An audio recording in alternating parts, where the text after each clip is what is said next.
Malcolm, 24 hours on from the game in Cardiff, what are your overriding emotions as you look back on it, and what do you take from it, if anything? Bitter. That's my overriding emotion. Very bitter. These ones are hard for me to shake because we played such a good game. Um, I didn't feel, no, we weren't in any trouble prior to giving up the first goal, but I didn't really like the style we were playing. We were doing a good job getting the puck to the red line, getting it deep, not turning it over. But you can't let them come out so easy and build speed and get back into your zone so quick. You got to forecheck it. You got to turn it over. You got to generate some offense. You cycle and control the corners, and that's how you can slow a team down and eat up the clock. Because we're a team, that we do struggle to score. So we have to be patient, take our chances when we get them, and try and cash in the power play when we have a chance. And if you look at both our goals last night, they're both very patient goals. They're goals. Breakdowns happened and we made them pay. We had a real close call on the power play, which could have made it a third goal. And that one, probably came back to haunt us because a 3-0 lead. I feel very comfortable we can lock it down. 2 goals really tough because they put you on your heels quick, and they scored again right away. But for us, we've made in the top 3 teams, we've had leads really late in games and given up goals that have come back to haunt us and hurt us with getting points. And it's all mental. It's all mental. We actually did a pre-scout of the video of the second goal off the face-off. We knew exactly what they were going to run. Just a miscommunication between a forward and a D, and they both went to the same guy and let a guy open. So those are just mental errors. And to beat those top teams, the Sheffields, the Belfast, the Cardiffs, you have to be mentally tough for 60 minutes.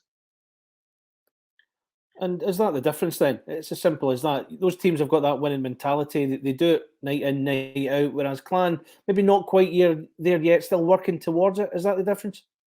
Well, it is. And, I've coached lots of teams that have been at the top of the league. And the one thing I could say was, yeah, I mean, you have skill and you got the horses to win, but mentally tough teams, just guys that can, they know they're down, but they know they have the ability to come back, and they stick with it and they stick with it. And they wait for the cracks to form in the other team.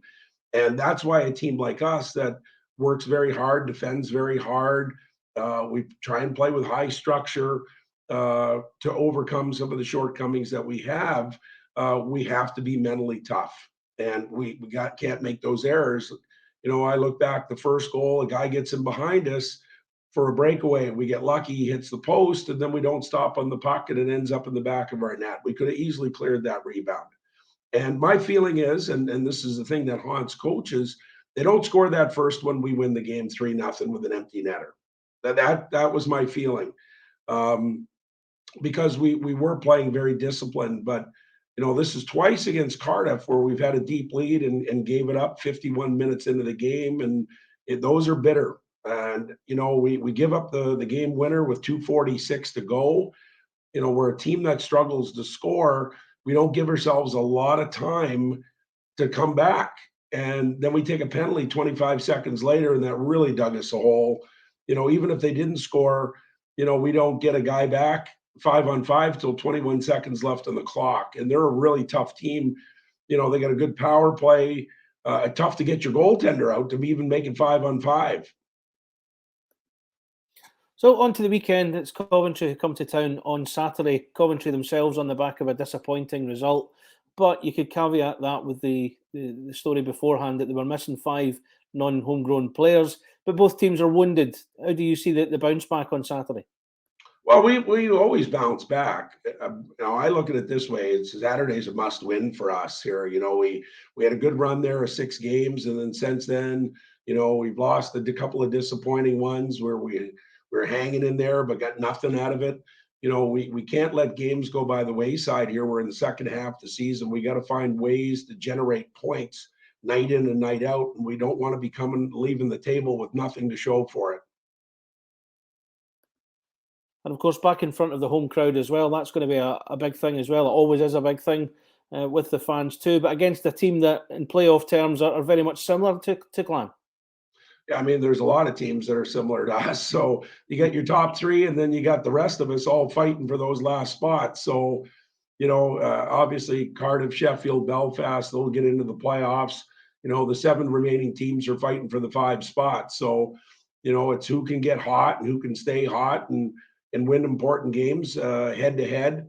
I do like our record against everybody else in the league beyond the top 3. We're 10-6-2, which is a 6-11 win percentage. If we can do that down the stretch, we'll be in really good shape.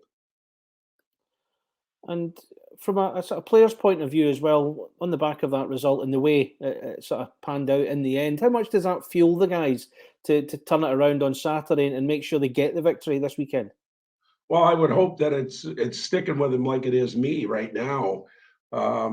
If you're a competitive person, you're going to let this bother you right until puck drop on Saturday night. It's like you come so close to getting $1 million and then it blew away or it sank with the ship as you were close to grabbing it. If, like I said, if you're an ultra competitive person, these are the things that just come back to haunt you.